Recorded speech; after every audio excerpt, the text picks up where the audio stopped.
Hi everyone, welcome to Infinite Women. I'm Allison, and today we're talking about a few of the many women who should have won Nobel Prizes in the sciences.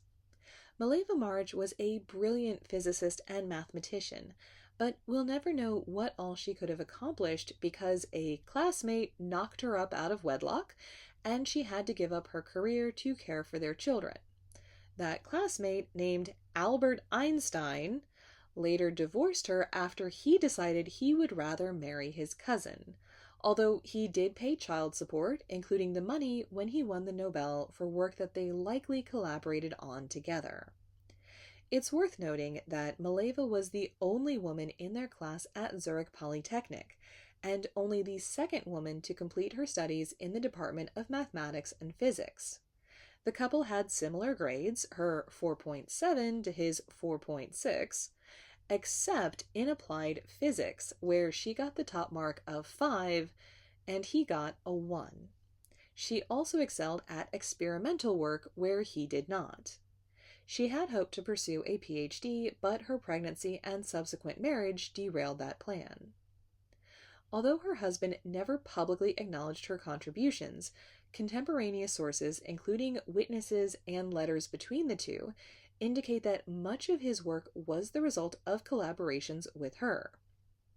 For example, he wrote to Mileva on 27 March 1901, "How happy and proud I will be when the two of us together have brought our work on relative motion to a victorious conclusion." He also reputedly declared at a social gathering, "I need my wife. She solves for me all my mathematical problems."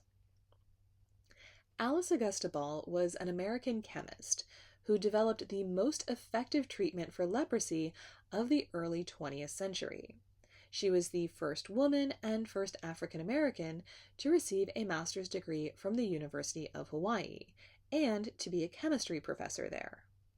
After studying the kava plant for her master's thesis, Ball developed a technique to make the plant's oil injectable and able to be absorbed by the body. While it couldn't cure or fully stop the progress of leprosy indefinitely, hers was the only effective treatment for leprosy until sulfonamide drugs were developed in the 1940s. Unfortunately, she became ill and died at age 24, before she could publish her findings, possibly as the result of chlorine poisoning due to exposure while teaching in the lab. Her graduate study advisor, who was also dean of the college and later university president, stole her research and, after additional trials, published her work without acknowledging her at all, even naming it after himself. While another colleague did attempt to correct this, she was largely forgotten until the 1970s, when University of Hawaii professors found records of her research and fought for recognition for her. Since then, she has posthumously received a variety of awards and acknowledgments, including a proclamation that February 28th is now Alice Augusta Ball Day in Hawaii. English chemist and crystallographer Rosalind is best known for her work on X-ray diffraction images of DNA while at King's College London. By refining existing techniques and tools, she was able to get clearer images than her colleague Maurice Wilkins, who apparently didn't like her for personal reasons. As a result, she was able to identify the helical structure of DNA. One image, photo 51, taken by her student Raymond Gosling, led to the discovery of the DNA double helix, for which Francis Crick, James Watson, and Wilkins shared the Nobel Prize in Physiology or Medicine in 1962. Wilkins's main contribution seems to have been showing Watson the photo that Franklin's student captured using her methods under her guidance.